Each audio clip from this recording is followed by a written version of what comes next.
But anyway, I learned about I'd known that CB, the guy that worked for us, had sprayed the sunflowers. I knew about that, but I'd been out of town.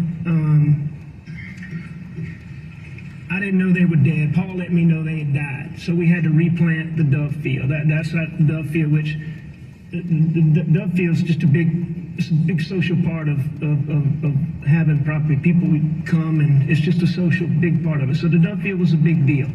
So when the sunflowers got killed, we knew they were dead. Paul was coming home, and I learned that early Monday morning.